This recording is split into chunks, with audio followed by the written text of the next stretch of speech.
So welcome guys, in isolation at the moment, nothing we can do, no travel, so we decided to do a install and a review on a product called Cel Fi Go.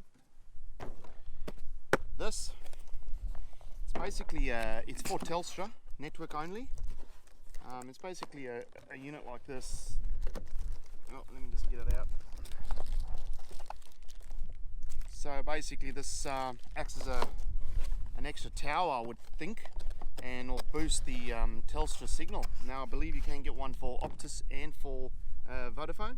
They're all a little bit more dearer. This one cost me $850 for the package.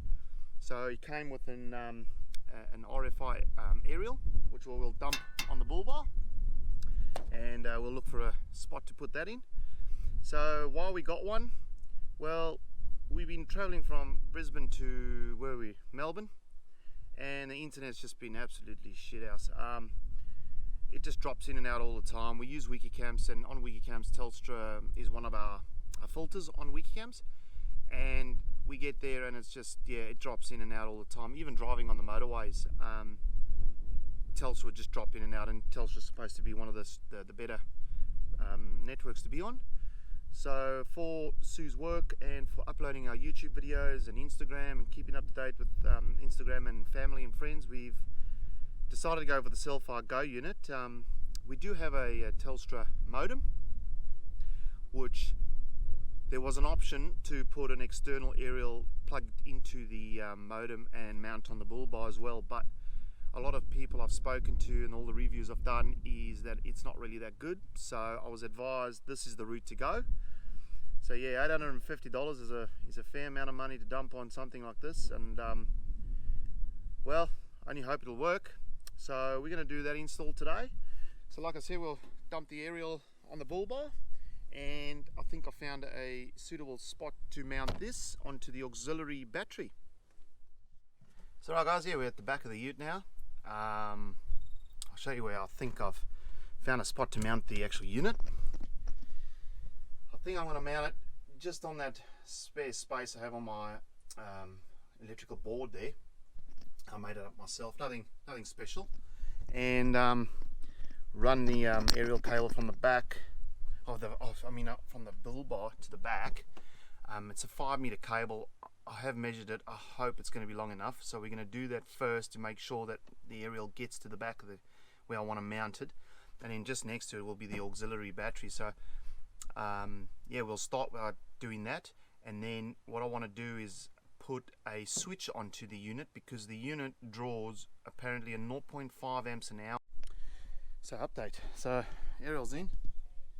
Ran it the shortest way down, throw, and after about an hour I've got it to there, and we're just gonna make it. So I'll quickly drill that hole, get the unit installed, connect that one, and then we've got another aerial to run. So let me get that done. So guys, that's it. We installed the Cel Fi Go unit just over there on my board I made. So the aerial cable did make it. It took me 4 or 5 goes around all the stuff through the ute to get that extra little bit of length, but we managed to get there. And then just on top is the second little aerial, your out aerial, which is just mounted on the window over there.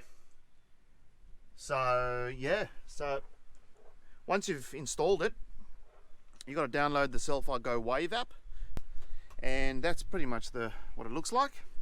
So it says things look good. We've got a boost of 6 or 5.6. You can see there Telstra, so this is for a Telstra network.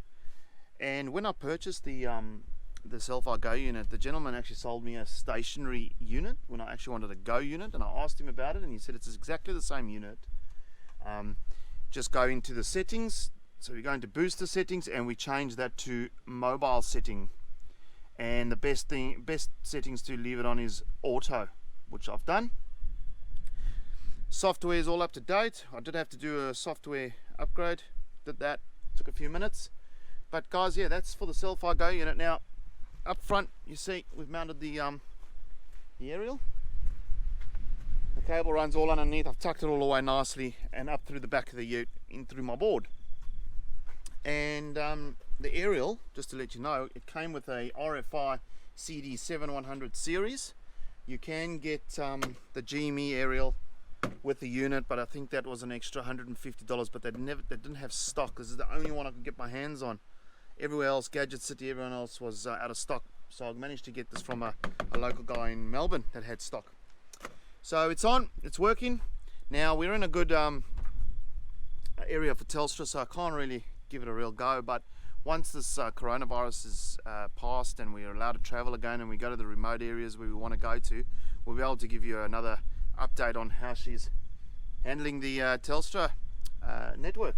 So just a little thing on my little electrical board. I'm running a 120 amp AGM battery with a DC to DC projector charger just onto a 30 amp fuse, obviously the Cel Fi Go unit.